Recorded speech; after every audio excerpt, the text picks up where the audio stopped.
And welcome to Hannity. A historic day at the White House today. We'll get to that in a minute. Also tonight, D.C.'s federal crime crackdown. It is working big time, but across the country, more shame for Gavin Newsom in the United Socialist Utopia, California, where an illegal immigrant obtained a commercial driver's license before killing 3 on a highway with his tractor trailer.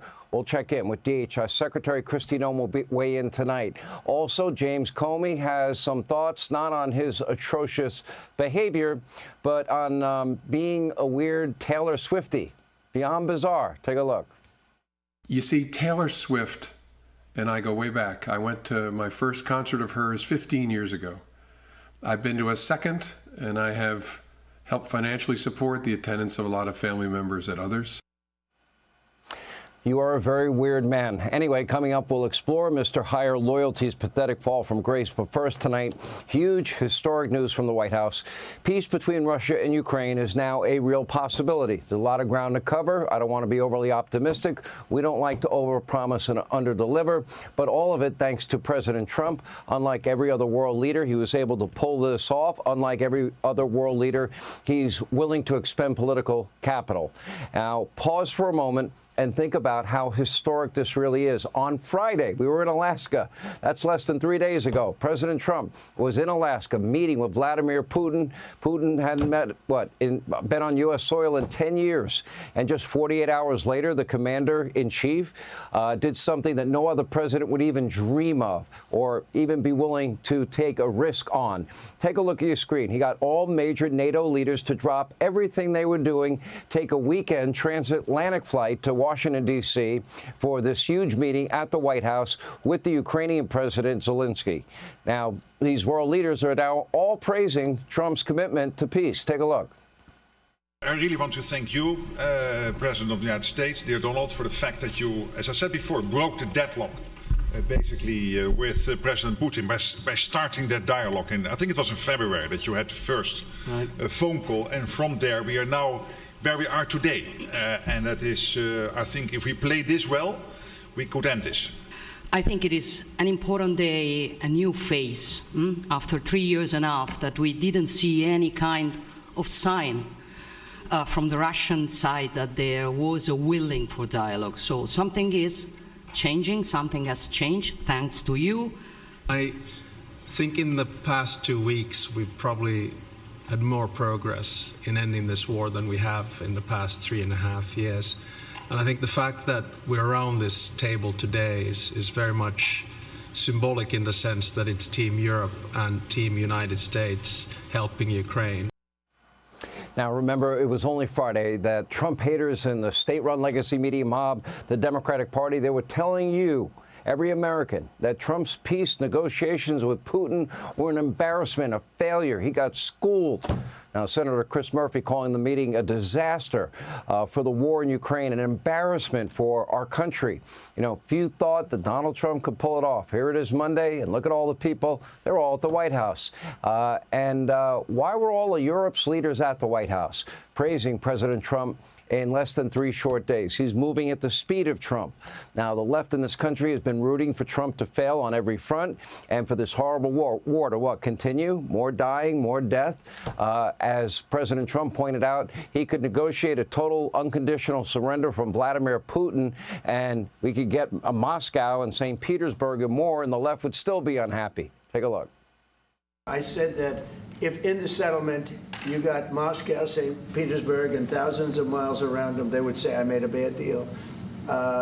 The level of hatred and animosity is incredible. Not with all. I mean, we have great people up here. We also have terrible people up there that I think are told what to say.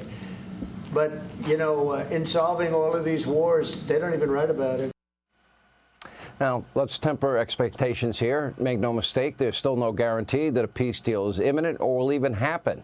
But what we can report tonight is there are major territorial decisions to be made, including the Donetsk region. But everyone is on agreement on one key issue. They're all, you know, they all want the killing to stop. By the way, don't you? Don't you think it's time? How many more Russian soldiers need to die? How many more innocent men, women, and children in Ukraine have to die? Take a look. We've had a very successful day thus far. Important discussions as we work to end the killing and stop the war in Ukraine. We're all working for the same goal, very simple goal. We want to stop the killing, get this settled. Now, for all you Trump derangement syndrome people out there, there's only one person in the free world that could get this done and get this close to a possibility of a lasting peace, and that's President Trump. He did force Vladimir Putin to the negotiating table. He used 4 very key measures, as I see it, to get that accomplished. He started selling the sophisticated U.S. weapons to NATO and Ukraine. In other words, okay, Vladimir, you don't want to play ball fast enough? Let me get your attention this way. Number 2, he signed that economic agreement, the trade agreement with the European Union that included nearly $1 trillion in guaranteed purchases of American energy. In other words, that's $1 trillion worth of oil and gas that will not be coming into Europe from Russia, funding Putin's war machine. Number 3, President Trump got NATO members to more than double their military commitment to 5% of their GDP. And number 4, he hit Putin where it hurts, implementing a massive tariff on India, 50% if they buy Russian oil. With those 4 steps and the threat of more tariffs to other countries that do business with Russia, those are the severe consequences President Trump was talking about. The president is working very fast to clean up what has been a disaster in Ukraine, of course, created by Western Europe themselves and by Joe Biden in particular. You know, Joe Biden never even picked up a phone when Vladimir Putin was amassing military equipment and troops at Ukraine's border, and it was going on for month after month.